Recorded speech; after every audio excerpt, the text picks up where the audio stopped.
Mesdames et messieurs, bonsoir. Ces derniers mois, de nombreuses entreprises fonctionnent au ralenti. D'autres ont même mis la clé sous le paillasson parce que les activités rentables ont baissé de volume. En clair, elles ne font plus de profit, ces entreprises-là. C'est le principal argument développé à ce jour. L'État, lui, rejette toute idée de licenciement et a décidé d'appuyer les entreprises pour ne mettre en péril ni entreprises ni travailleurs. Alors, mais que dit le terrain de façon claire, parce que c'est le véritable jauge?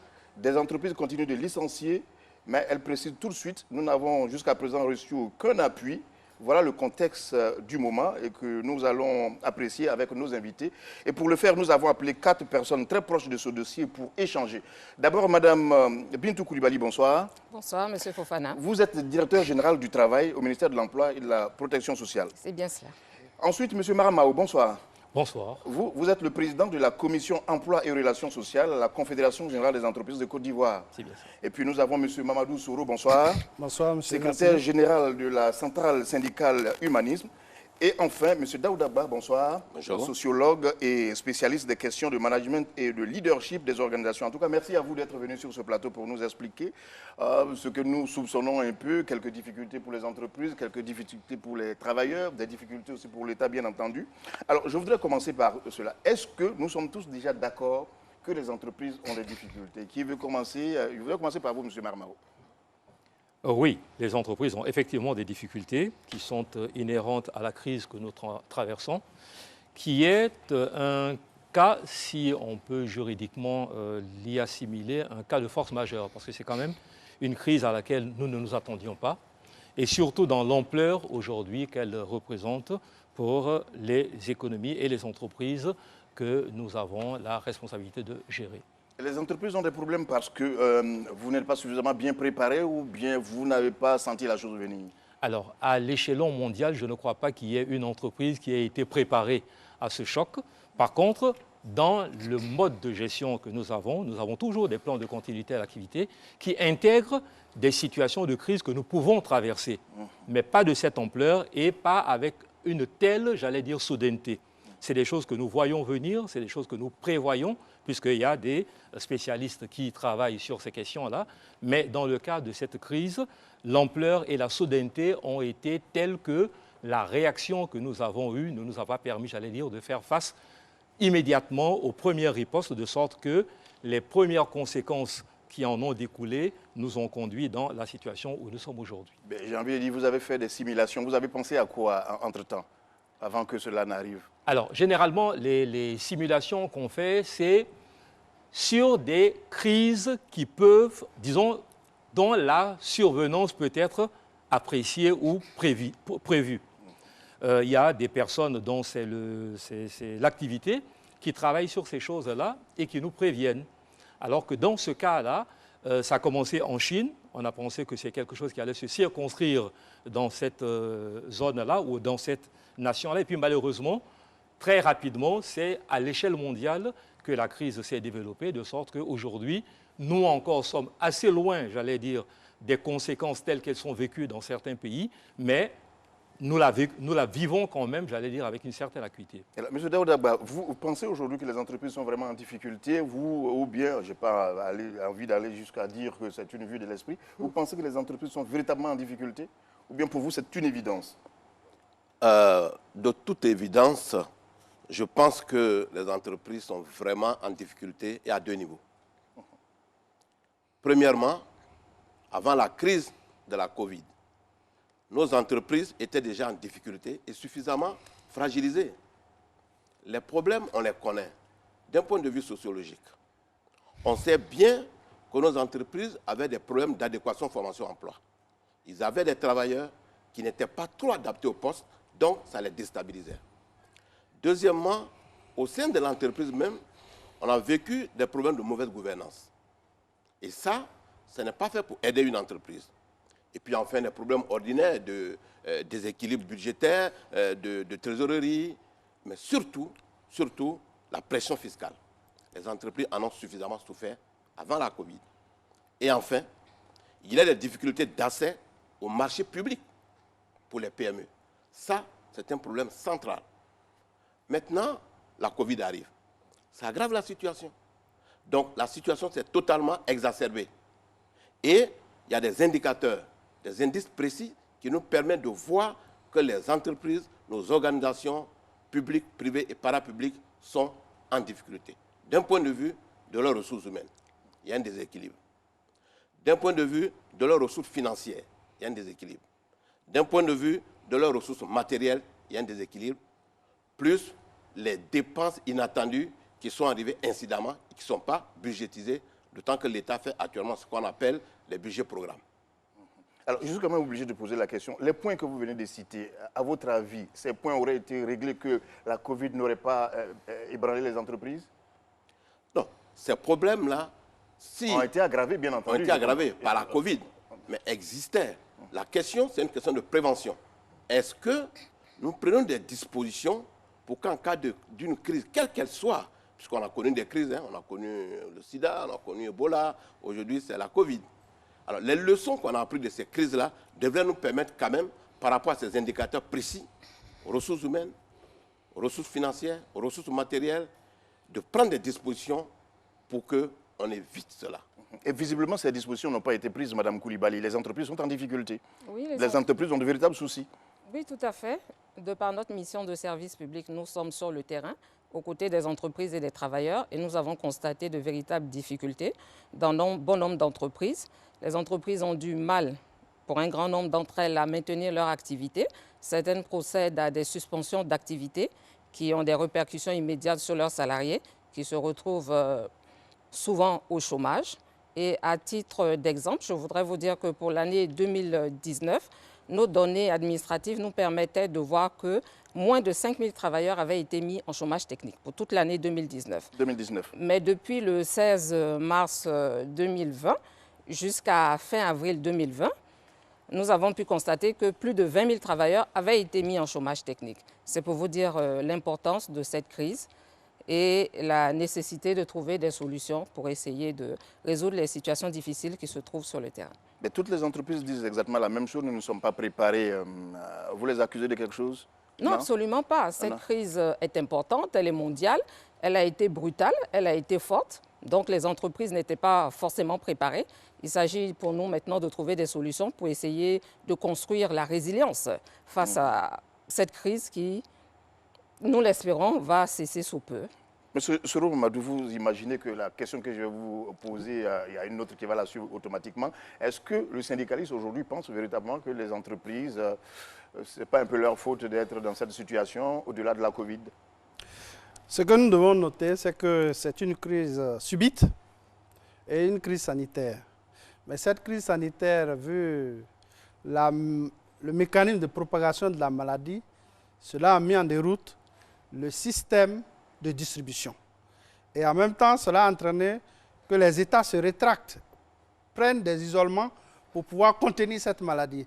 Tout ceci a engendré effectivement une baisse de la commande pour ceux qui avaient donc des partenaires au niveau de l'extérieur, en Chine.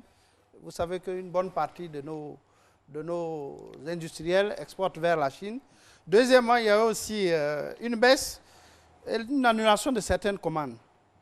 Mais où nous disons que nous ne sommes pas d'accord avec le patronat, c'est que dès l'entame de la crise, dès que nous avons perçu les premiers cas en Côte d'Ivoire, les centrales ont approché le patronat de Côte d'Ivoire à le faire ensemble, de trouver des solutions idoines à cette crise.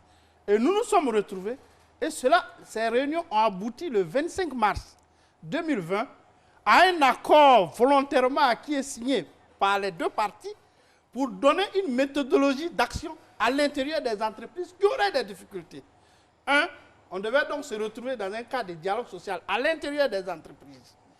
Deux, pour apprécier ensemble la portée financière et la portée de la partie exploitation des entreprises. Trois, s'il y a lieu de prendre des mesures difficiles, alors il y a un ordre de préférence qui avait été établi entre le patronat et nous. Mais à quoi avons-nous assisté? Cet accord que j'ai là, l'accord de la CIPC du 25 mars, le patronat l'a jeté carrément et a commencé les licenciements par des notes unilatéralement prises et a commencé les licenciements. Aujourd'hui, la réalité, ce n'est pas 25 000, c'est plus de 25 000 travailleurs qui sont licenciés.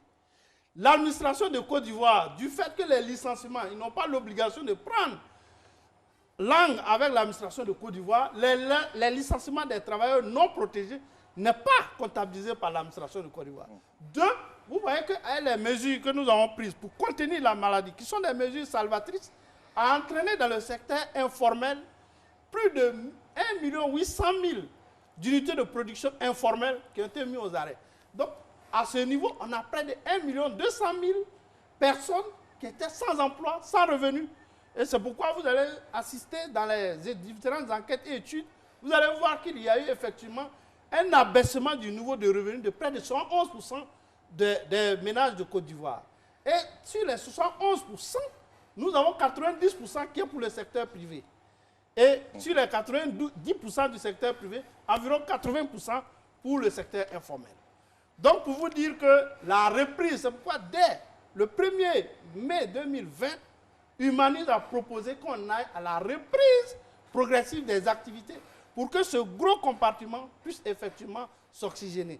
Et c'est ce qui est fait. Je pense que nous avons divisé carrément en deux le nombre de chômeurs au niveau du secteur privé informel en Côte d'Ivoire. On a autour de 400 000 aujourd'hui qui, parce que du fait, ils ont eu 1 mois et demi de pause, ils ont dû, j'allais dire, utiliser leur budget de fonctionnement pour régler des dépenses annexes qui sont nées du fait de la crise telle que... Très bien, M. Soro Mamadou. Là, vous avez dit plusieurs choses. Nous allons revenir sur ces points que vous avez évoqués, mais je voudrais tout de suite que M. Maramao réagisse, par la suite Mme Coulibaly.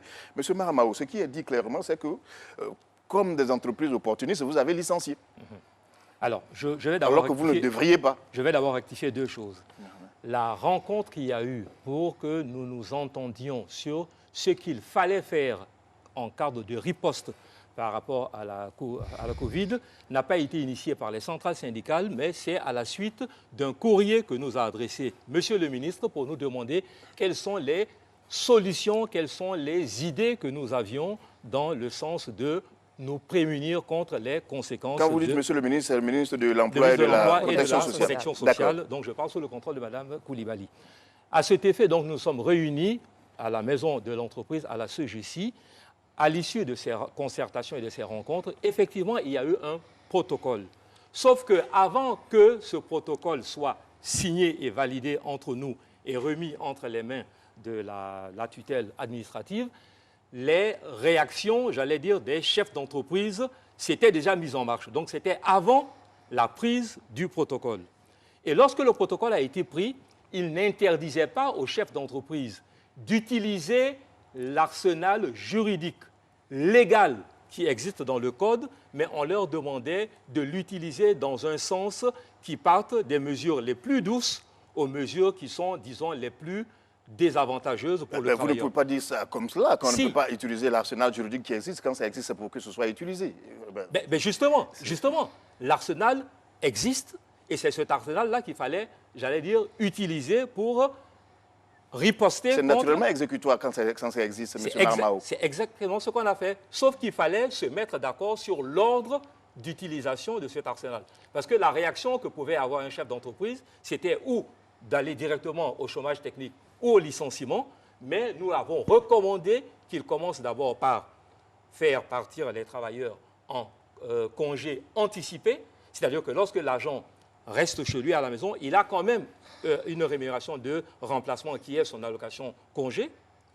Seconde mesure qu'il fallait mettre en place, c'est essayer de faire ce qu'on appelle le travail à temps partiel, donc faire en sorte que la personne qui travaille 40 heures travaille moins, mais soit payée pour le temps de travail qu'il effectuera quand même. Autrement, passer donc au chômage technique qui permettrait donc à ces travailleurs-là de rester à la maison pendant une certaine période, étant entendu que le chômage technique en Côte d'Ivoire permet les 2 premiers mois de ne pas payer une rémunération, mais conventionnellement, dans le cadre des entreprises, vous pouvez très bien vous entendre pour continuer à payer des rémunérations. Et nous n'allons pas les citer ici, mais il y a des entreprises ivoiriennes, citoyennes, qui ont fait des chômages techniques en payant 100% des rémunérations de leurs travailleurs pendant toute la période. D'autant plus que, comme le disait M. Gba tout à l'heure, une ressource importante en Côte d'Ivoire sont les ressources humaines. Aujourd'hui, nous manquons de talent en Côte d'Ivoire. Donc, aucune entreprise ne veut laisser partir un travailleur en chômage technique avec le risque que ce travailleur-là aille dans une autre entreprise. Donc, nous avons maintenu nos talents, nous avons continué de payer les rémunérations des travailleurs pour qu'ils restent à leur poste. Et peut-être que, par force pudeur, on ne veut pas y arriver, mais je dis que le licenciement est aussi une méthode de gestion de l'entreprise. Lorsque pour éviter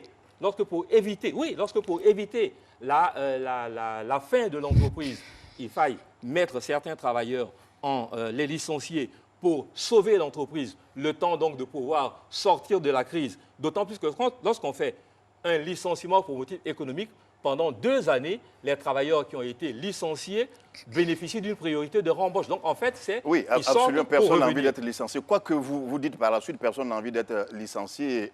Non, personne n'acceptera cela. Mais justement, on n'a pas envie que nos revenus soient revus à la baisse, personne. Donc, tant qu'on a pu, on a conservé tous les travailleurs. Donc, malheureusement, les entreprises qui ont été contraintes de licencier du personnel, mais l'ont fait en se disant, nous allons non seulement perdre des valeurs qui s'en vont, mais la reprise sera plus dure pour elles. D'accord. Madame Koulibaly.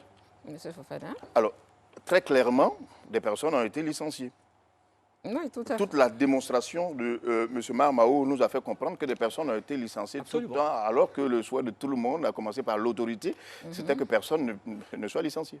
Tout à fait. Le ministre de l'Emploi et de la Protection sociale, qui a à cœur de trouver des solutions à cette situation, avait convié les partenaires sociaux à des discussions afin d'identifier des mesures adaptées à appliquer dans cette situation de crise aiguë. Et les discussions des partenaires sociaux leur ont permis de signer un protocole d'accord qui, comme le disait M. Ma, invitait les employeurs à appliquer les mesures de gestion du personnel dans un ordre de priorité qui permettent à ces travailleurs-là de disposer de ressources le plus longtemps possible, afin de pouvoir bien sûr les protéger. Mais malheureusement, sur le terrain, on a pu constater que cet ordre de priorité préconisé par les partenaires sociaux et endossé par le ministre de l'Emploi et de la Protection sociale, parce qu'il a fait des communiqués pour inviter les employeurs à suivre cet ordre de priorité, n'a pas véritablement été respecté.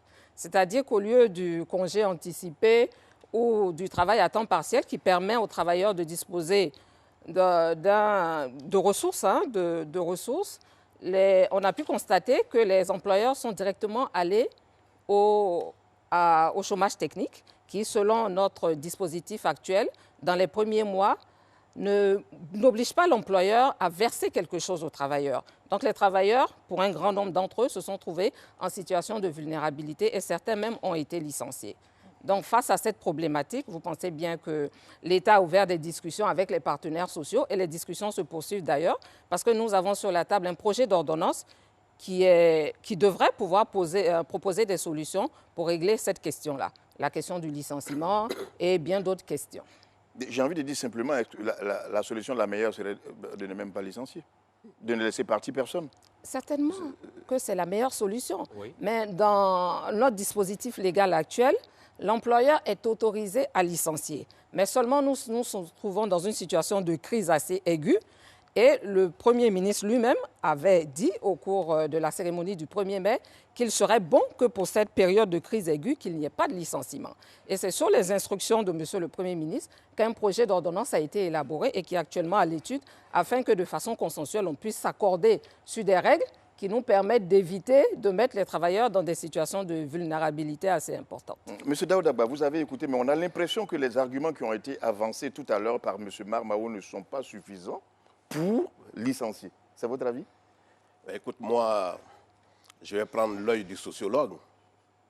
Je regarde tout ça et puis je dis, nous sommes en train de discuter d'un seul point, le licenciement. Oui, forcément. Qui, dans le processus des difficultés qu'ont les entreprises, l'aspect essentiellement ressources humaines concerne le licenciement. Mais à l'intérieur de ce processus-là, qui est lié au licenciement, il y a des indicateurs, il y a plusieurs indicateurs. Le licenciement n'est qu'un des indicateurs. Et c'est de ça qu'on discute.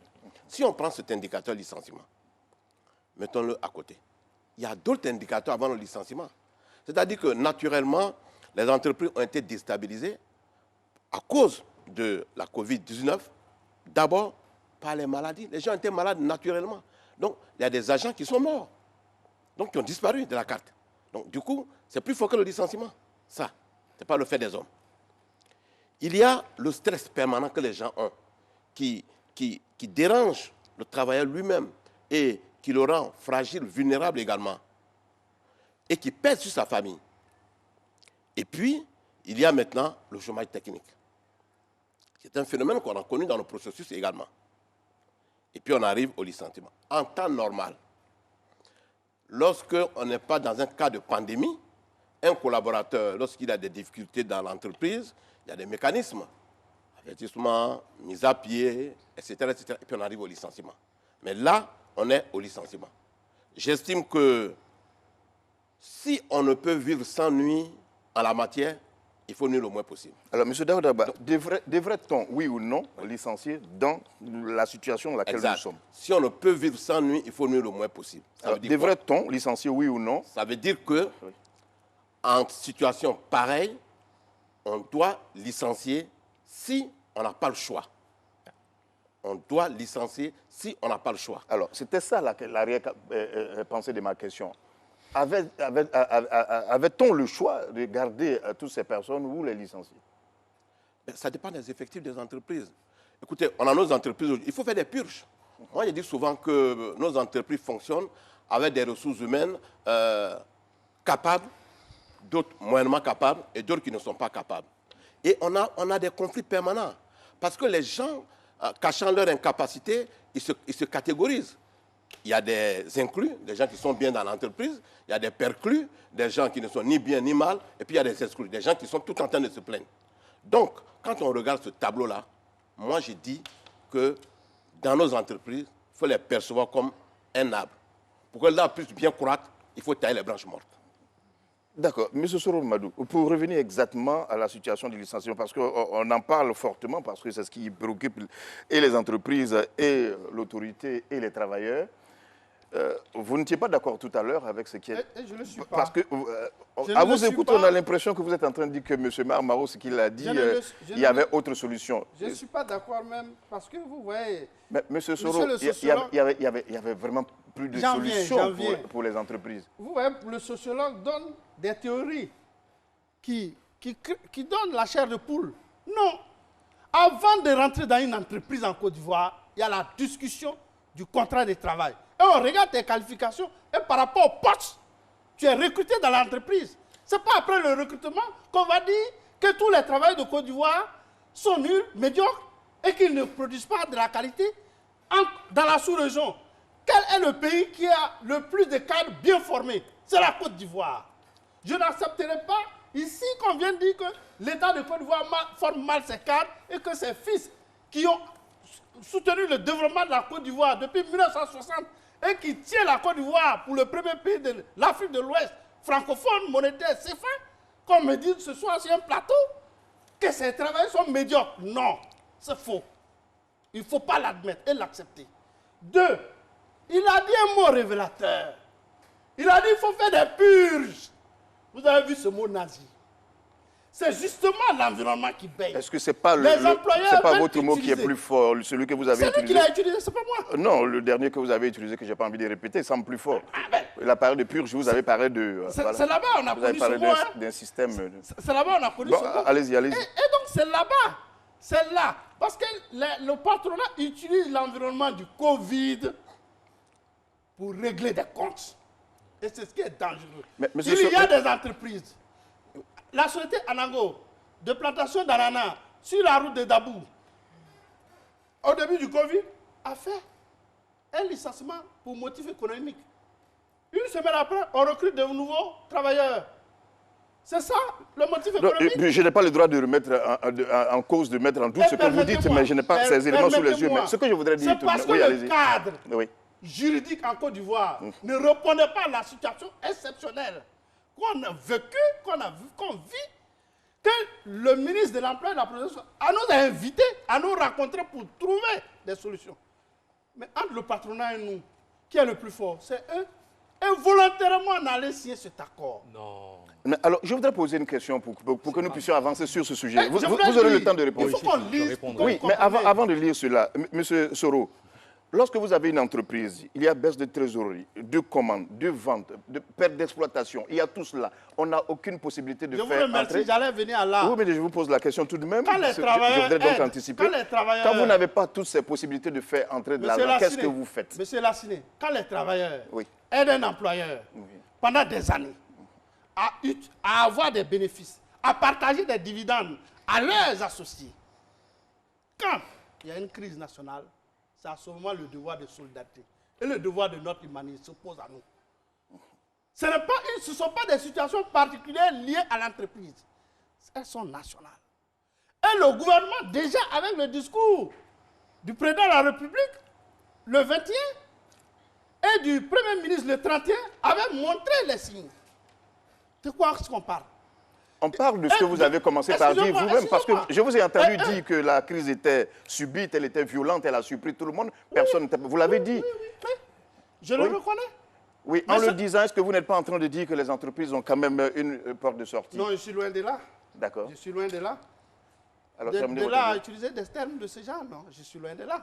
Je voudrais dire simplement que le 25, par accord parti, on a signé un protocole d'accord. D'accord. Dans la bonne foi et dans l'éthique. Comme on l'a signé de façon volontaire, on doit l'appliquer sans commander une autorité quelconque pour venir nous demander de le faire. Mais le ministre de l'Emploi a vu que la situation s'aggravait après la signature. C'est ça la... Le ministre de l'Emploi, c'est le 20 avril qu'il a pris un communiqué pour endosser et interpeller les entreprises réfractaires. Mais au fin avril, le chiffre avait doublé. De quoi est-ce qu'on me parle? Non, mettons-nous dans un cadre de solidarité nationale. Mettons-nous dans un cadre de dialogue national. Parce qu'ici, avant tout ça, il est dit. Il recommande qu'il soit appliqué les dispositions. Le dialogue social avec les représentants des travailleurs. C'est le point zéro, ça. Très bien. Je pense, M. Sorom Madou, que si cela n'a pas manqué. Le nombre d'entreprises, sur les 5 000 entreprises, qu'on me donne le ratio de celles qui ont fait des Très bien. M. Mahamao, justement, voudrait répondre à ces questions-là. Et qui ont sorti des procès-verbaux. Il n'y en a pas. Donc, vous laissez M. Mahamao répondre à cela. Votre réaction, c'est quoi, M. Mahamao? Alors, calmement dire deux choses. Je me suis étonné tout à l'heure d'entendre M. Soro dire que presque on l'avait obligé à signer le protocole. Moi, m'obliger? Mais s'il vous plaît, vous le laissez terminer. C'est ce que vous avez laissé entendre. Non, vous avez tout le temps de rectifier pendant les 90 minutes. Vous avez laissé entendre qu'on était au patronat. D'accord parti. Alors, c'est d'accord parti. Donc, c'est dire que le contenu du protocole a été négocié. Vous étiez dans la salle ce jour-là, je me souviens de vous. Oui. On s'est tous mis d'accord sur le contenu, sur chacun des termes, sur chaque virgule de ce document. Et même quand on a terminé la réunion, on s'est dit qu'on n'avait pas tout mis dedans et qu'on se réservait le droit de pouvoir faire des propositions additionnelles. D'accord. Première chose. La deuxième chose, c'est de dire que nous avons en Côte d'Ivoire un cadre de dialogue social que le monde nous envie. Ce cadre-là, c'est la CIPC.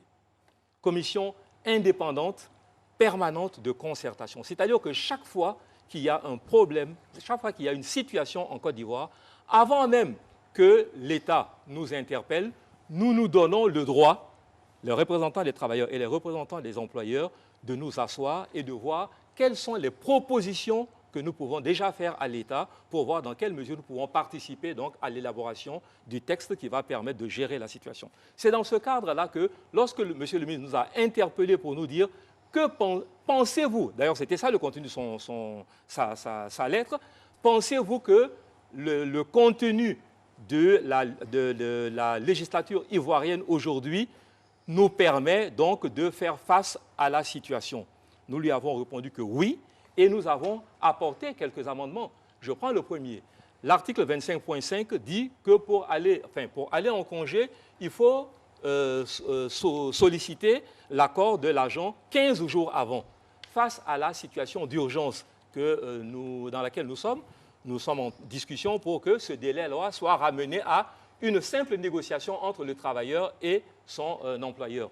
Il y a une disposition qui est, j'allais dire, une amélioration du chômage technique, qui est le chômage partiel, qui n'existe pas dans la législation ivoirienne. Nous sommes en train de négocier pour faire en sorte que ce soit pris en compte dans on a fait du télétravail qui n'existe pas en Côte d'Ivoire. C'est-à-dire que ce sont des solutions auxquelles nous sommes parvenus avec les travailleurs pour dire que ce sont des aménagements qui vont nous permettre de passer la situation. Mais pour revenir au licenciement, je le redis encore, Madame est la directrice générale du travail. Au ministère existe une direction générale de l'inspection, enfin, la direction de l'inspection du travail, qui contrôle, qui a le droit de contrôler toutes les opérations, même si elles ne sont pas déclarées au ministère, mais qu'un agent estime que ses droits ont été spoliés, il a le pouvoir de s'adresser à l'inspection du travail qui va donc diligenter une enquête pour vérifier que le licenciement s'est fait en suivant les règles ou pas. Et à ce moment-là, il y a toujours la possibilité de demander à l'employeur qui n'a pas respecté la loi de se conformer à la loi. Donc, nous disons que malheureusement, nous sommes en face d'une situation face à laquelle les employeurs ont plusieurs solutions. Mais il faut laisser l'employeur libre de la solution qui lui permet de maintenir son entreprise viable et de pouvoir traverser la crise.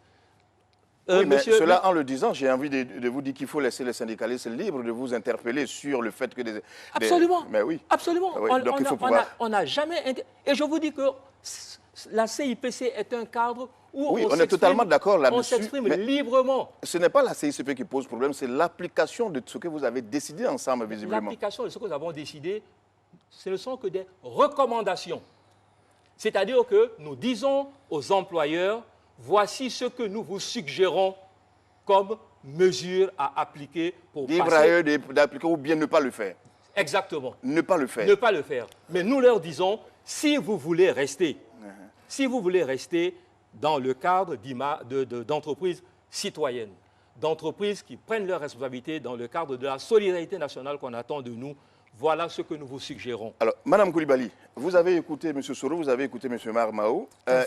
J'ai envie de dire, est-ce que vous pouvez trancher dans ces échanges-là? Ce que je peux dire, c'est que nous avons bien compris la position des syndicats et la position du patronat. Et c'est d'ailleurs pour ça que nous avons pris l'initiative, quand je dis nous, c'est le gouvernement, d'ouvrir des discussions autour d'un texte, c'est-à-dire un projet d'ordonnance qui puisse nous permettre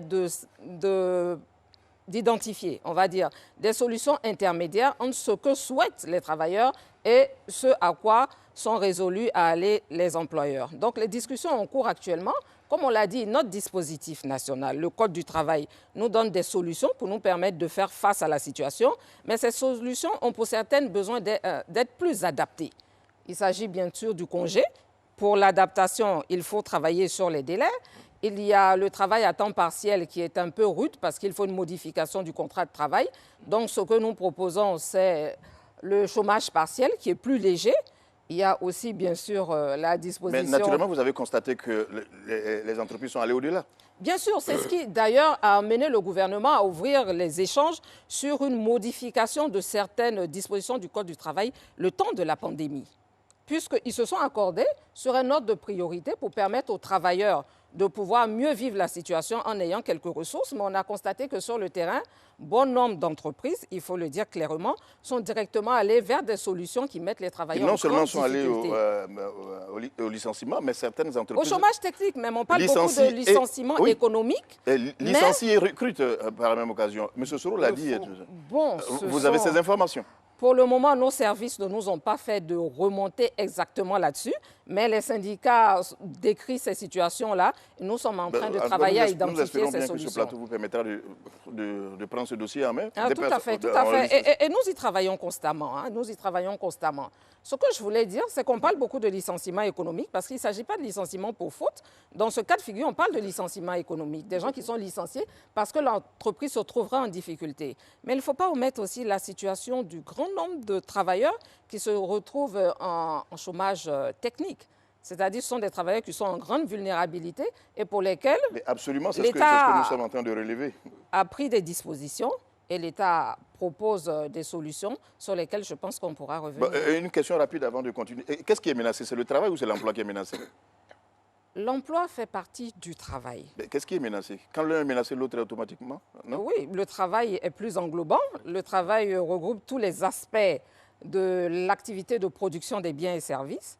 Et il regroupe les aspects pré-emploi, les aspects de carrière et les aspects de retraite. Et ce qui, jusqu'à présent, ce qui est valable pour le privé, l'est aussi pour la fonction publique? C'est-à-dire? Les personnes qui sont licenciées et tout? Bon, ce dont on parle, c'est bien le secteur privé, hein. C'est-à-dire environ 5% pour le public. le secteur privé. Mais on en profite pour vous demander pendant que vous êtes là. Bon, nous nous chargeons du secteur privé. Comme on le dit depuis le début de cette émission, il y a beaucoup de difficultés dans le secteur privé. Et nous sommes sûrs difficultés que vous pour avez les lesquelles nous informations sur la cherchons des fonction publique. solutions. Il n'y a pas de problème à ce niveau? Bon, pour la fonction publique, je n'en suis pas un spécialiste. Le traitement des questions de la fonction publique ne font pas partie de mes attributions, donc je ne vais pas m'hasarder à parler de la fonction publique. Je peux vraiment parler du secteur privé, qui est mon domaine de compétence. Vous avez été rassuré, M. Daoudaba, par rapport à tout ce qui a été dit, non? Ben, écoutez, je pense que le débat prend de la valeur. Et, oui, c'était depuis le début, vous l'avez fait attention certainement. Ce Oui, qu'a dit, non, ça prend de plus en plus de la valeur. Ce qu'a dit M. Soro, je voulais le rassurer. Je pense qu'il est dans ses éléments en disant ce qu'il a dit. Je répète ce que j'ai dit. Je dis que si on ne peut vivre sans nuire, il faut nuire le moins possible. Ça veut dire quoi? Ça veut dire que dans la situation actuelle, le chef d'entreprise, il fait du management. Il peut licencier quand il n'a pas le choix. C'est une réalité, c'est une donne palpable, visible, avec des indicateurs précis. Ce n'est pas parce qu'il veut se venger, il veut faire un règlement de compte, ce n'est pas de ça qu'il s'agit. Le syndicat peut réagir quand on fait du règlement de compte et tout ça. Ça, c'est une variable. Deuxième variable, j'ai dit que le licenciement est normal. Et j'ai dit qu'en pareille circonstance, quand on n'a pas le choix et qu'il y a des collaborateurs en temps normal qui ne percutent pas du tout ou qui ne performent pas, qui sont des low performants, ce sont comme des branches mortes dans l'arbre, il faut les tuer. Ce n'est pas moi qui ai dit, il faut les tailler. Je veux le ramener aux fondamentaux, à Peter Drucker et à Hervé Sériex, qui ont bien développé que dans le processus du management, une entreprise est une structure de production de biens et services.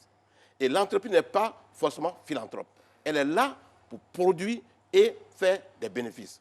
Lorsqu'il y a des gens qui tirent l'entreprise par derrière, il y a des étapes, bien sûr. On ne se lève pas pour licencier comme ça. On avertit, on forme, on envoie en stage, on soutient. Mais si malgré tout ça, la personne ne percute pas, on est obligé. Alors, désolé. Sur cela, je suis obligé de vous interpeller. La théorie, elle me suit parfaitement, moi, mais ce que nous disons, on n'est pas du tout dans ce cas. Il ne s'agit pas de nos performeurs. Mais de quoi il s'agit? Tout simplement des entreprises qui mettent des personnes dehors. C'est pour cela que j'ai dit que nous sommes dans deux cas de figure. Le cas de figure normal, je l'ai explicité. C'est de ça que je viens de parler. Et le cas de figure lié à la Covid-19, j'ai dit le chef d'entreprise qui regarde toutes les détresses dans lesquelles se trouve son entreprise. Détresse en termes de ressources humaines, détresse en termes de ressources financières et matérielles, détresse en termes de etc., peut dire, écoutez, je suis contraint de me séparer d'un certain nombre de collaborateurs, mais ce n'est pas de gaieté de cœur. C'est-à-dire que quand il dit que ce licenciement-là est normal, ce n'est pas au sens normatif du terme, c'est au sens des nécessités.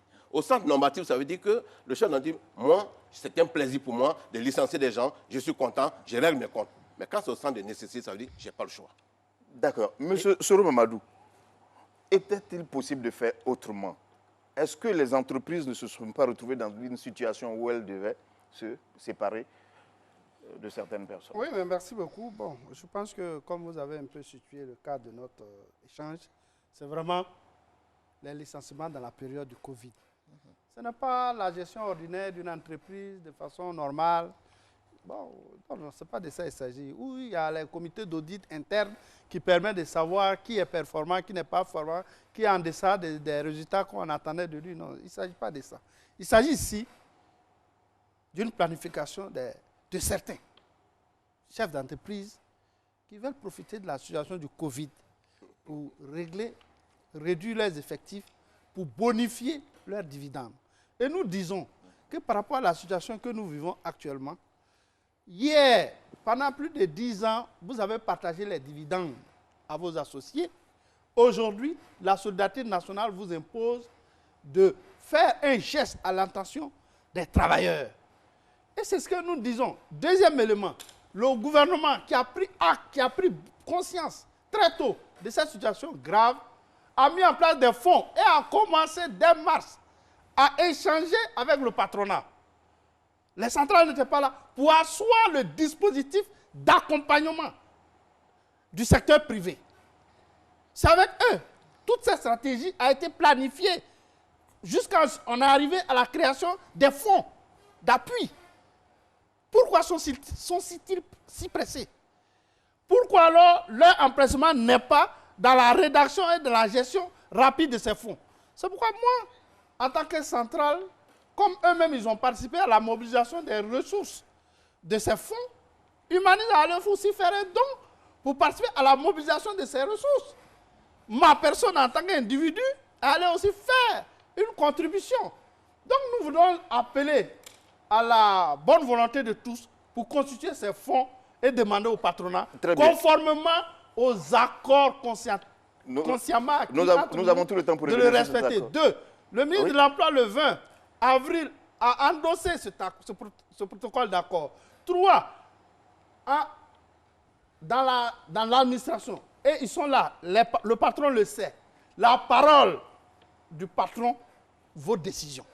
Le 1er mai, le patron était là, a dit qu'il n'est pas bien et qu'il ne faut pas de licenciements dans cette période de Covid. Très bien, justement, à partir de là, nous prenons cela comme appui. Pour nous tous, oui, une instruction, oui, mais vous constatez que jusqu'à présent, les instructions ne sont pas respectées correctement.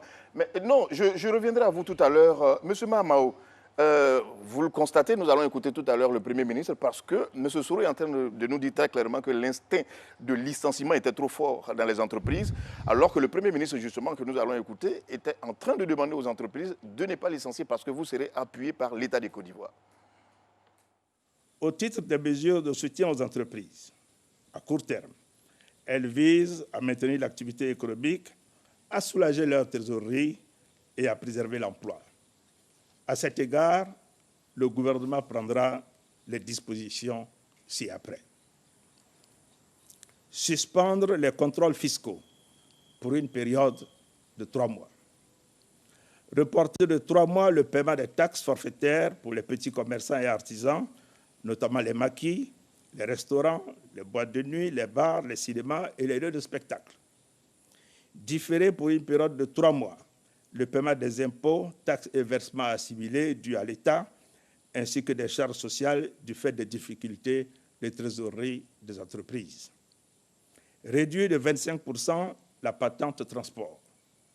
Différer pour une période de 3 mois le paiement de l'impôt sur les revenus de capitaux des entreprises du tourisme et de l'hôtellerie qui éprouvent des difficultés.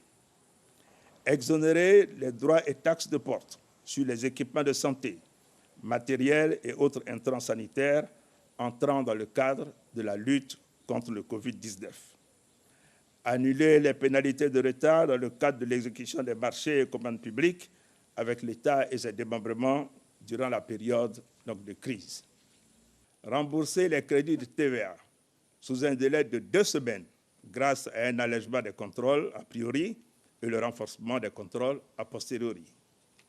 Continuer malgré la crise le paiement de la dette intérieure, notamment aux entreprises et sous-secteurs sinistrés du fait de la crise, en privilégiant les factures inférieures à 100 millions de francs CFA pour atteindre le maximum d'entreprises, en particulier les PME et les TPE. Réaménager en liaison avec les ports autonomes d'Abidjan et de San Pedro le paiement des frais de magasinage durant la période de la pandémie pour surseoir aux pénalités et suspendre la facturation des surestaries, c'est-à-dire les indemnités dues en cas de dépassement des délais de présence des navires. Au titre des mesures de préservation de l'outil de production et de l'emploi, les mesures retenues concernent la mise en place d'un fonds de soutien au secteur privé pour un montant de 250 milliards de francs CFA, prenant en compte le renforcement du soutien aux PME pour au moins 100 milliards de francs CFA, et la mise en place de fonds de garantie afin d'avoir un effet de levier sur l'accès au crédit. La mise en place d'un fonds spécifique d'appui aux entreprises du secteur informel touchées par la crise pour un montant de 100 milliards de francs CFA. Cette mesure sera pérennisée après la crise avec une fiscalité simple et des modalités novatrices de financement. Le soutien des principales filières de l'économie nationale, notamment l'anacarde, le coton, l'EVA, le palmier à huile, le cacao et le café pour un montant de 250 milliards de francs CFA. Le soutien à la production vivrière, maraîchère et fruitière avec un montant de 50 milliards de francs CFA. La poursuite du dialogue avec les principaux acteurs économiques, notamment les fêtières agricoles, les coopératives, ainsi que les populations, afin d'améliorer le plus rapidement la reprise économique dans les meilleures conditions de succès. Madame le directeur général du travail, le Premier ministre vient de le dire, il y a eu des mesures étaient attendues, il y a eu des décisions, il faut protéger l'outil de travail, on parle de fonds de garantie, appui au secteur informel. J'ai envie de dire que l'État lui-même ira chercher de l'argent où il n'y a pas. Oui, l'État a produit de grands efforts par rapport à cette crise. L'État est constamment aux côtés des entreprises et des travailleurs.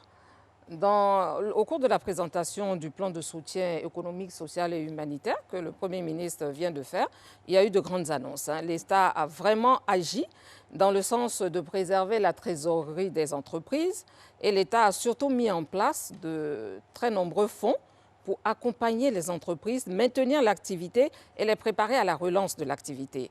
Il y a le fonds des grandes entreprises, comme il vient de le dire, pour soutenir les grandes entreprises. Il y a un fonds dédié aux PME, pour soutenir ces PME. Il y a même un fonds d'appui aux acteurs du secteur informel, pour maintenir l'outil de production et surtout préserver les emplois. Donc l'État a vraiment agi dans ce sens. L'État s'est constamment investi et c'est fort de cet appui que l'État apporte au secteur privé que l'État a souhaité que pour cette période de la pandémie, que des efforts puissent être produits également par ce secteur privé afin de préserver l'emploi. Et parmi les efforts demandés par l'État, il y a bien l'arrêt des licenciements et puis vraiment la réduction des chômages techniques en privilégiant des solutions autres que celles qui laissent les travailleurs sans aucune ressource. Et c'est dans ce cadre-là que les discussions se poursuivent pour essayer d'identifier des solutions pérennes, des solutions sûres pour nous permettre de faire face à cette crise d'ampleur. On a l'impression, madame, que ces efforts n'ont pas été appréciés à leur juste valeur.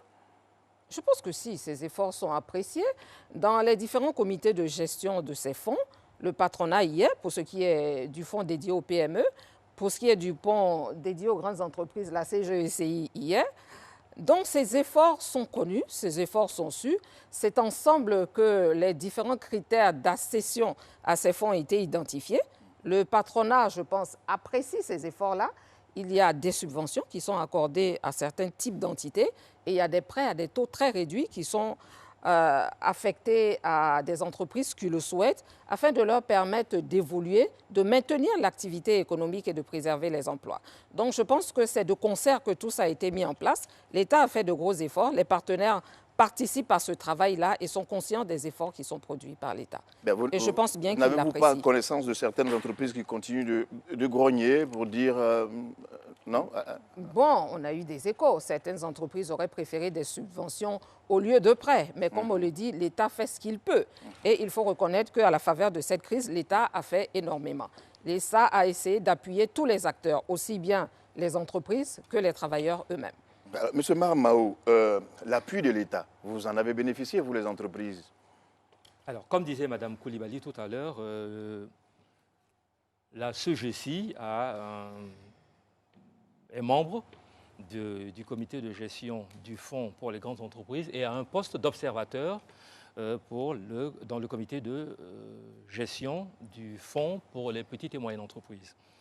Nous n'allons pas ici, j'allais dire, porter une appréciation sur la valeur ou sur ce qui se fait, mais disons que pour le moment, ce que nous constatons, c'est que les critères qui sont exigés pour être éligibles à ces fonds-là sont quelque peu, j'allais dire, d'un certain niveau qui ne correspondent pas, j'allais dire, à l'environnement économique de la grande majorité des entreprises qui, aujourd'hui, sont dans le besoin.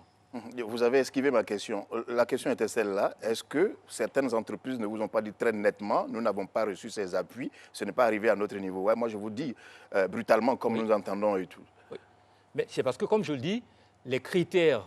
Vous ne direz pas non, vous ne direz pas oui, hein? Si, je réponds en disant que on en est aujourd'hui, j'allais dire, à réunir les éléments qu'il faut pour être éligibles à Non, ces je vous fonds-là. assure que si la question vous embarrasse, nous passons. Mais est-ce que ces entreprises vous ont effectivement dit de façon claire Oui. que nous n'avons pas reçu les appuis de l'État et tout? Parce que nous entendons cela. Mais c'est bien ce que je dis. Pour D'accord. le moment, ces entreprises n'ont pas encore réuni tous les critères pour obtenir le chèque. D'accord. Voilà. Les critères, les premiers, c'est quoi? C'est quoi exactement si on doit les énumérer? Alors, les critères, c'est il faut être... Juste une idée pour ne pas... D'abord, il faut appartenir à des secteurs dits prioritaires. C'est l'hôtellerie, la restauration, le transport, le commerce. Ensuite, il faut remplir des conditions pour bénéficier des fonds.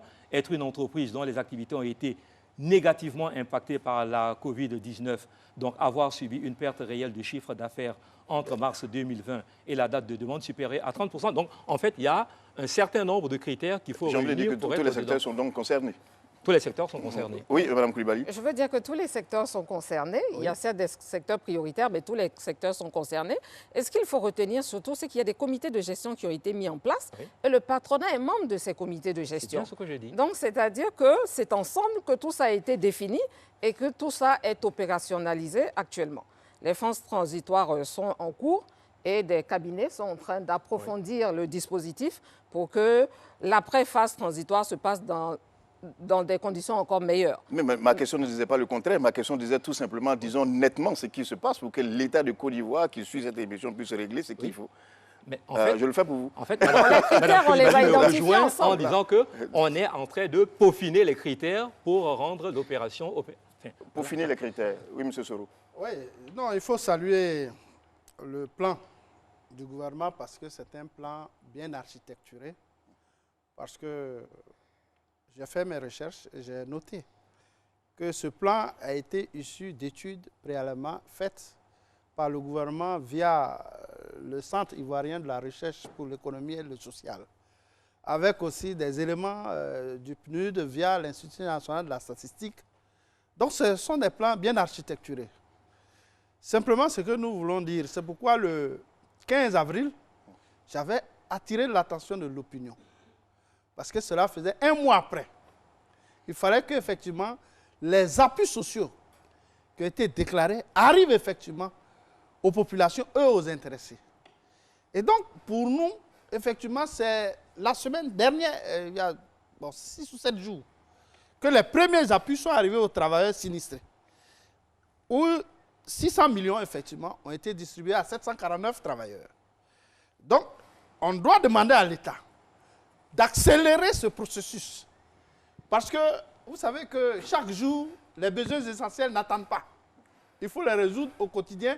Cela va créer effectivement des moments d'angoisse terrible, de stress, et ça crée certaines maladies. Et donc, c'est ce que nous pouvons dire et constater que, bon, le patronat qui a si bien travaillé le gouvernement, à l'exclusion des centrales qu'on n'a pas mis, le BIT, est clair sur ces questions.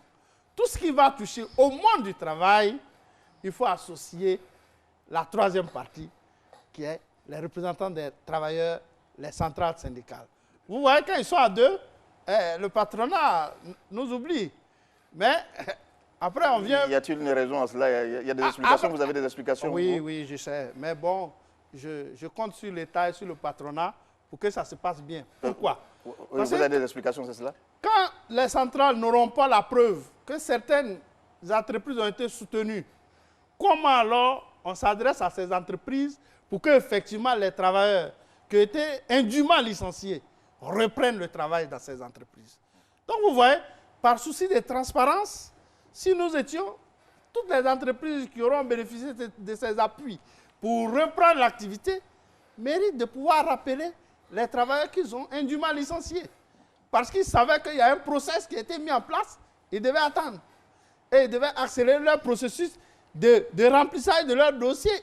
Aucune entreprise ne peut dire qu'au bout de fin mars, il n'avait pas fait le point de sa situation, constater que sa trésorerie n'est pas au bon point, que son fonds de fonctionnement n'est pas au bon fixe. Non, ça se fait au quotidien et ils embauchent des spécialistes pour ça. Ce qui est fait là, je vais vous dire, il a été demandé par l'État auprès des entreprises de faire la liste nominative des travailleurs qui qui ont fait l'objet de chômage, de licenciement, nom, prénom et toutes les identifications possibles.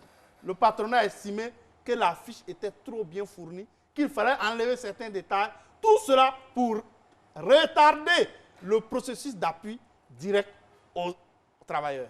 Vous voyez, ça qu'on est. Aujourd'hui, qu'est-ce qui fait qu'on ne prend pas l'ordonnance? C'est le patronat. Pour une phrase. Pour une phrase. Si on est conforme à notre recommandation, comme il aime dire, c'est une recommandation, qu'on a consenti consciemment, on ne devait pas avoir de problème sur cet article 6 du projet d'ordonnance. Voilà ce que moi je peux dire. Elle a demandé d'accélérer ce processus. Si, pour les travailleurs, ils ont de la difficulté à donner les informations, et pour les entreprises elles-mêmes, pour leur chiffre de fonctionnement, parce que c'était aussi une occasion, à travers les appuis, on allait avoir les informations exactes de tous. D'accord. Pour la transparence. Cette remarque reste en suspens jusqu'à ce que vous répondiez. Vous voulez Oui, non, je veux juste apporter deux précisions. Je ne répondrai pas, j'allais dire, sur certaines allusions qui ont été faites, mais juste pour dire... C'est des interrogations. Hein. Non, quelquefois, vous avez laissé dire que le patronat était imposé, j'allais dire, sa volonté à certains endroits. Donc c'est l'occasion de donner la bonne version. Alors, ou jamais. La bonne version, elle est celle-là. Le patronat a été associé, j'allais dire, à l'élaboration du modus operandi des fonds, parce que ce sont des subventions qui vont être remboursées. Donc, il faut bien discuter avec le débiteur pour savoir s'il est capable d'accepter et de rembourser les termes de l'engagement dans lequel vous voulez qu'il s'engage. Première chose. Alors, la deuxième chose, c'est, vous parliez tout à l'heure de l'ordonnance sur laquelle nous aurions mis le coude pour qu'elle ne voit pas le jour. Mais tout simplement pour une simple et bonne raison, monsieur. On ne peut pas enlever au chef d'entreprise le volant de sa voiture et lui dire « conduis-la à bon port ». On ne peut pas dire à un chef d'entreprise « tu n'as plus certains pouvoirs de direction dans ton entreprise ». Ce n'est pas imaginable. En 2011-2012, oui. l'État de Côte d'Ivoire a consenti des milliards auprès des banques pour soutenir le secteur privé en Côte d'Ivoire. De même, lors des logements sociaux, des fonds ont été mis pour soutenir le secteur privé pour qu'effectivement on facilite l'accès aux logements sociaux. Mais à quoi avons-nous assisté? À quoi avons-nous assisté? À peine ils ont pris ces appuis qu'ils ont refusé de réduire les taux. Et du coup, les logements sociaux qui étaient destinés à des logements sociaux sont devenus des logements économiques, inaccessibles à ceux qui devaient avoir. Non, alors, le patronat... D'accord. Là, je ne répondrai pas parce que c'est à l'État de répondre. Non, c'est vous qui devez changer de posture. Puisque vous dites que c'est l'État qui a mis les moyens. À la disposition du secteur. Mais non, l'État qui a donné les réponses. Oui, M. Soro. Non, je ne suis pas... Vous devez changer votre Nous serons vraiment très heureux de vous rappeler pour un autre débat sur cet autre sujet-là. On recourt à l'appui de l'État. Très bien, on a compris cela. On ne veut pas consentir des efforts à l'endroit des travailleurs. Oui, parce que l'État est là pour tout le monde.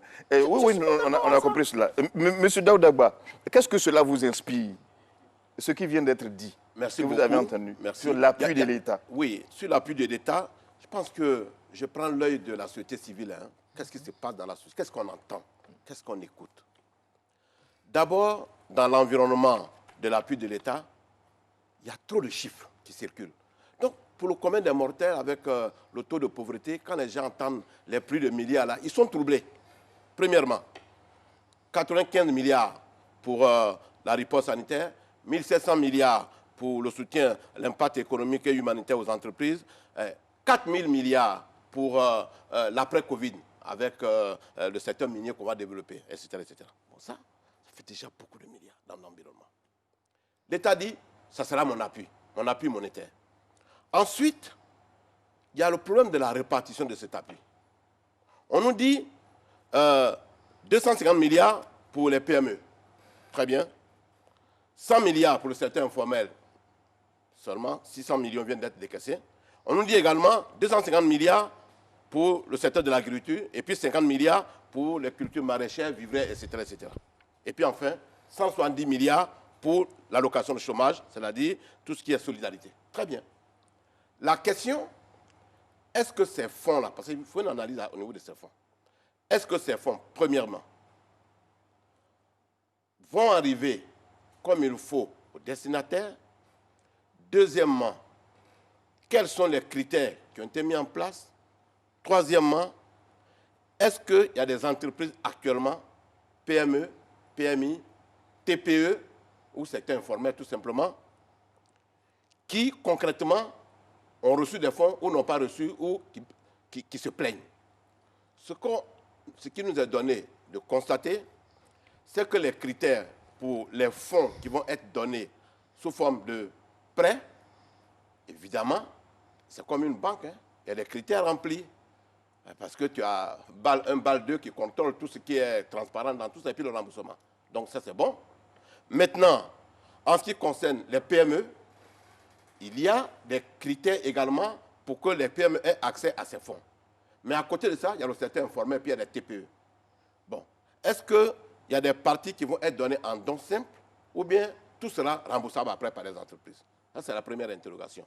Mais j'ai vu des entreprises, des petites entreprises qui disent, franchement, jusqu'ici, on a entendu les prix de milliards, mais nous, on n'a rien reçu encore. On n'a même pas vu la couleur, et puis personne ne nous en a parlé. Ça fait un.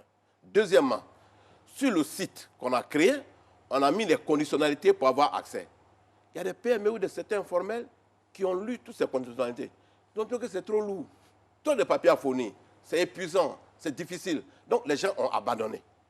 Voilà donc la réalité sociologique du terrain aujourd'hui. Alors, la réalité que vous venez de décrire, il y a deux choses quand même à voir. En quoi c'est gênant que l'État dise « nous voulons mettre tel milliard à votre disposition ouais. » Et puis, pourquoi vous commencez tout de suite par soupçonner l'État de ne pas le faire véritablement? Pourquoi ce soupçon automatiquement? Quels sont les éléments objectifs sur lesquels vous vous appuyez pour le penser? Pour penser quoi? Que l'État ne le ferait pas. Ah non, on n'a pas dit l'État ne le ferait pas. Je n'ai pas dit ça. J'ai dit les fonds existent. Oui. Est-ce que pour avoir accès aux fonds, l'État a identifié les critères? J'ai dit oui. Pour les grandes entreprises, les critères sont en train d'être remplis. Mais c'est un gros prêt.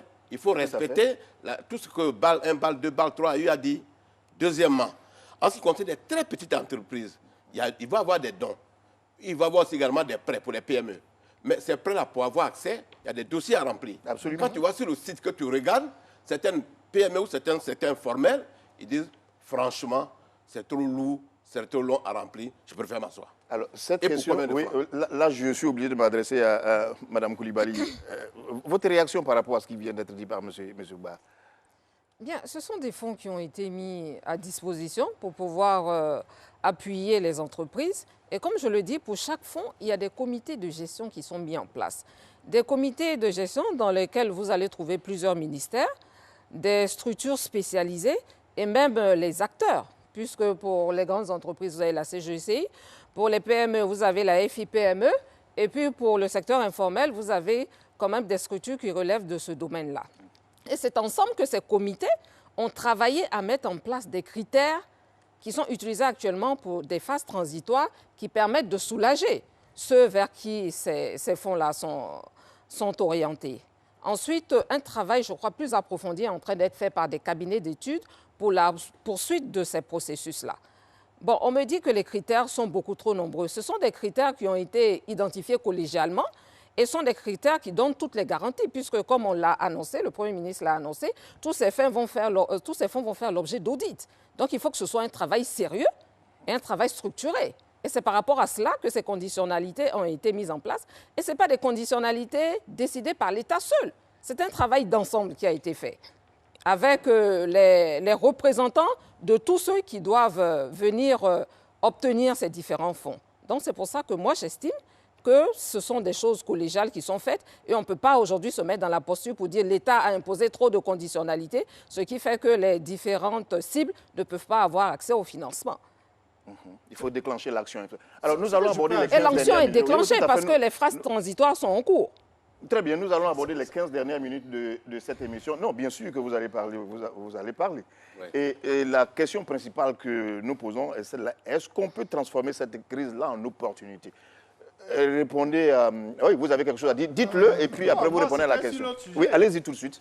Oui, Bon. allez-y.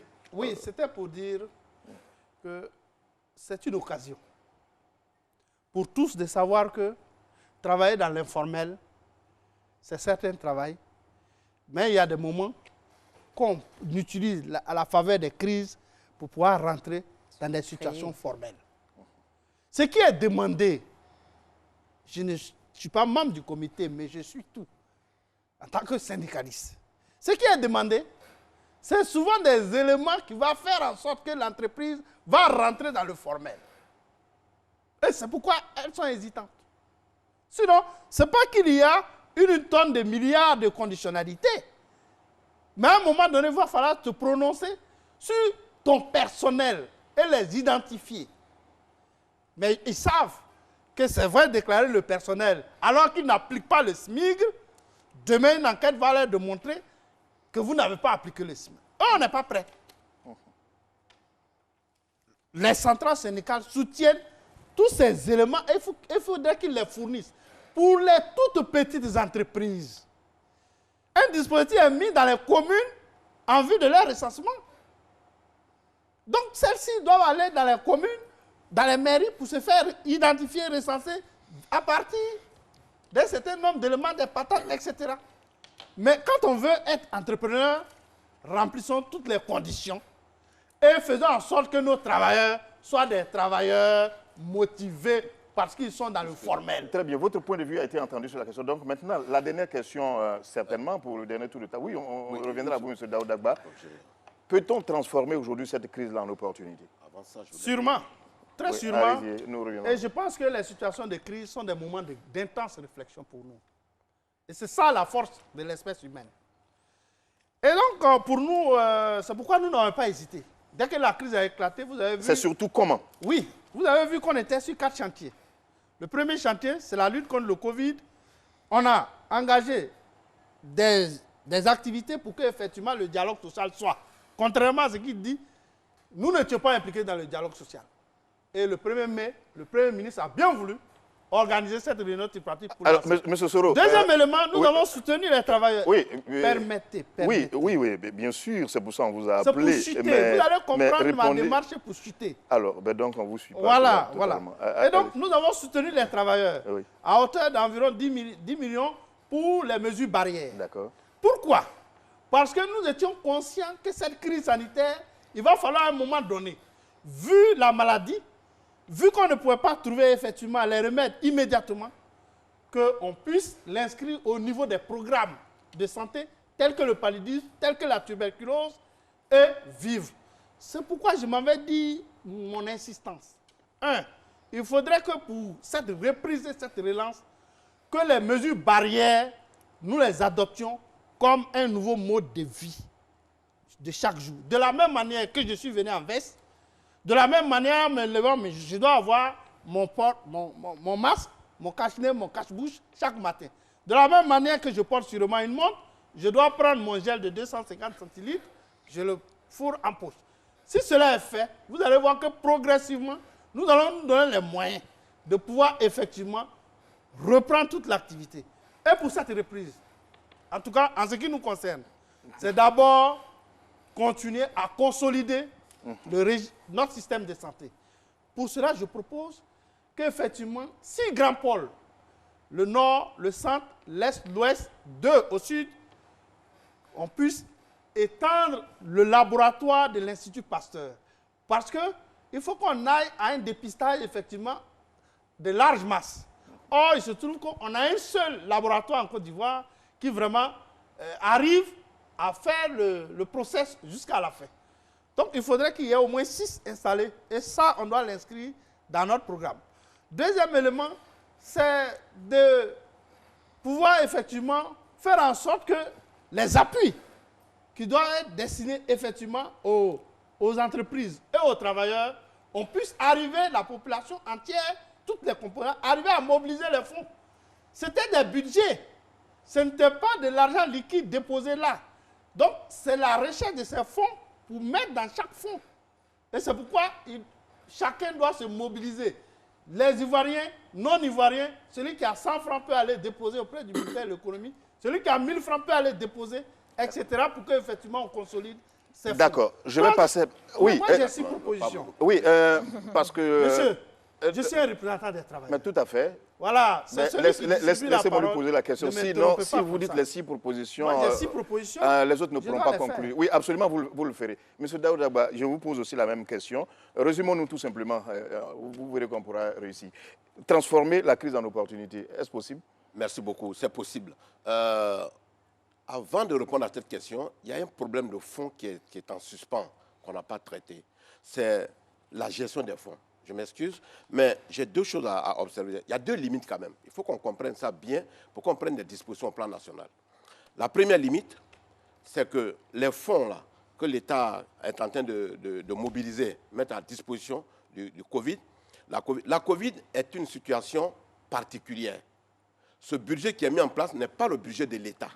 Ce n'est pas le budget habituel que l'État gère, qui est mobilisé, n'est-ce pas, à partir des régies. Il s'agit des fonds spéciaux pour gérer une pandémie. De ce point de vue-là, je pense que le comité de gestion national qui est mis en place, c'est une bonne chose. Il y a également les cabinets d'audit internationaux qui ont été choisis pour accompagner cela. D'ailleurs, c'est eux qui gèrent 520 milliards. C'est eux qui suivent le cas de 520 milliards. 3 de ces 4 fonds-là en particulier. Mon problème, c'est que face à ce type de gestion, on devait associer la société civile, l'opposition et le parti au pouvoir. Ce n'est pas fait. Dans tous les pays du monde, on a associé l'opposition, on a associé le parti au pouvoir et on a associé la société civile. Ici, l'opposition a été totalement négligée dans la gestion des fonds. Et ça peut créer des substitutions légitimes. Après donc cette mise au point, je voudrais revenir à, très rapidement, à votre parce question. que chacun Oui, chacun de vous, sur la transformation, pas priver les autres de parole. sur la transformation de la crise de la Covid-19 en opportunité, je voudrais dire simplement que cela relève du soft, c'est-à-dire de la stratégie, et non donc du hard, donc de l'opérationnel. Ça veut dire qu'il faut de la réflexion stratégique. Moi, je pense qu'on peut transformer, et l'occasion est donnée, il y a tellement de pistes pour transformer la Covid en opportunité. Première chose, il faut tout simplement se réinventer au moins à 6 niveaux. 1, il faut se réinventer d'un point de vue politique. Il faut se réinventer sur le plan économique. Il faut se réinventer sur le plan socio-culturel. Il faut se réinventer sur le plan technologique. Il faut se réinventer sur le plan écologique. Et il faut se réinventer sur le plan légal et réglementaire. Malheureusement, je ne vous laisserai pas développer ces points. Ils sont cités, mais M. Soro, je comprends votre plainte, mais vous ne pouviez pas développer, je suis obligé de le dire, tous les 6 points, sinon les autres ne pourront pas parler. Donc, M. Mahamao. Alors, je ferai comme M. Ba, je citerai aussi, sans entrer dans le détail, 5 points. Voilà, si on a encore du temps, on peut continuer. Non. Mais pour le moment... Le premier, c'est comme disait M. Ba, cette crise-là nous aura permis de beaucoup réfléchir. Dans toutes les entreprises, la première chose qui a été faite, c'est de mettre en place un plan de continuité d'activité. C'est-à-dire que donc, dans toutes les entreprises, il y a eu un comité dans lequel siégeaient des travailleurs et le management, donc, pour savoir comment faire face à la crise. Première chose. La deuxième chose, c'est par rapport aux entreprises qui sont dans le formel. Je suis d'accord avec vous, M. Soro. Il faut qu'elles comprennent que l'informel est une transition. On n'y reste pas à demeure et les opportunités aujourd'hui se trouvent dans le secteur formel. Si elles acceptent de se formaliser, elles auront accès au fonds. La troisième chose, c'est, avec Mme Koulibaly, c'est de dire que nous avons entamé la réflexion, mais il faut qu'on la poursuive. On s'est rendu compte des limites de notre code aujourd'hui et à l'occasion, donc, il faudra qu'on essaie de le rendre plus flexible pour faire face à ce genre de situation. La quatrième chose, c'est, ne l'oublions pas, on a quelquefois tendance à penser que la crise est passée. Non, nous sommes encore dans la crise du Covid. Nous sommes encore en plein dedans. On n'en est pas, je ne sais même pas à quel niveau on en est, mais les prévisions les plus idéalistes ne nous voient pas en sortir jusqu'à septembre. Donc, ça veut dire que, n'en déplaise à M. Soro, il y aura encore, malheureusement, j'allais dire, des coupes sombres qui seront faites parce que les entreprises ont besoin de survivre et elles ne peuvent pas continuer à vivre avec, j'allais dire, la masse des effectifs qu'elles représentent aujourd'hui si des moyens ne sont pas mis en face. Ce ne sont pas des moyens pour payer des salaires, ce sont des moyens pour restructurer l'entreprise pour pouvoir tenir le temps. Non. Et le dernier point, le dernier point, c'est l'organisation. C'est-à-dire qu'on était jusqu'à présent dans des phases de travail qu'il faut qu'on revisite. Aujourd'hui, on a goûté, j'allais dire, au télétravail, on a goûté, j'allais dire, au travail partagé. Très bien, on a compris votre point de vue. Donc, malheureusement, ce sont des choses vers lesquelles on devra aller. Madame Coulibaly, voilà, à vous de répondre à cette dernière question. Opportunité, crise, qu'est-ce qu'on peut faire? Bon, ce qu'on peut dire, c'est que cette crise a été, comme on l'a dit au cours de cette émission, brutale. Elle a été forte, mais elle a également été très révélatrice. Cette crise nous a permis d'apprécier le niveau de résilience de notre système économique et social. Elle nous a permis de découvrir notre capacité de production dans certains domaines. Et elle nous a aussi permis d'identifier d'autres systèmes d'organisation du travail. Tout à l'heure, M. Mao parlait du télétravail. Et nous comprenons bien que personne n'a la solution. Enfin, je veux dire que personne à lui seul n'a la solution. Il faut absolument qu'on se mette ensemble pour trouver des situations adaptées pour faire face à cette crise qui court toujours. C'est pour ça que, de mon point de vue, et c'est vraiment quelque chose qui tient à cœur à Monsieur le ministre de l'Emploi et de la Protection sociale, que nous puissions poursuivre le dialogue social sur toutes ces problématiques pour essayer d'identifier des solutions sûres qui nous permettent de résoudre les problèmes qui se posent à nous aujourd'hui et ceux qui nous attendent pour l'avenir. Donc le dialogue social est vraiment l'instrument de notre résistance. Le dialogue social nous permettra d'atteindre la résilience. Il faut absolument qu'on se mette ensemble, qu'on identifie ou bien qu'on parvienne à une entente, on va dire, positive qui nous permette d'avancer efficacement. Très bien. En tout cas, votre message a été entendu. Monsieur Soro, non, je comprends parfaitement, sans développer les 4 derniers points qui restaient, que vous n'avez pas donnés. Oui, je veux dire simplement qu'on doit poursuivre la reprise progressive, puisque des secteurs n'ont pas encore repris. 2, il faut continuer effectivement à rendre davantage robuste notre système de santé. 3, il faut renforcer la protection sociale. Et cela passe par la prise de l'ordonnance qui interdit les licenciements en cette période de Covid. Vous l'avez entendu. Par contre, si vous expliquez davantage, vous ne pourrez pas citer les derniers points. On sera obligé de vous continuer le soutien au secteur privé et surtout prévenir une probable crise alimentaire. Pourquoi? Parce que vous avez vu que nous importons beaucoup de céréales de l'Asie. Et ces pays ont commencé à faire des restrictions dans les importations. Et donc, dans les exportations, pardon. Et donc, nous devons être attentifs à ce nouveau défi qui... Et enfin, on va dire qu'il faut contrôler les perturbations du marché financier et surtout inviter les banques à réduire leur taux de prêt et aussi à bonifier. D'accord, nous appellerons les banquiers sur ce plateau avec le syndicat. Pour mettre fin Monsieur Soro Mamadou, je rappelle que vous êtes secrétaire général de la centrale syndicale Dignité, merci, pardon, et Humanisme. Voilà, c'est une erreur de ma part que je rectifie tout de suite. Secrétaire général de la centrale syndicale Humanisme. Voilà. Merci d'être venu sur ce plateau. Madame Bintou Coulibaly, directeur général du travail.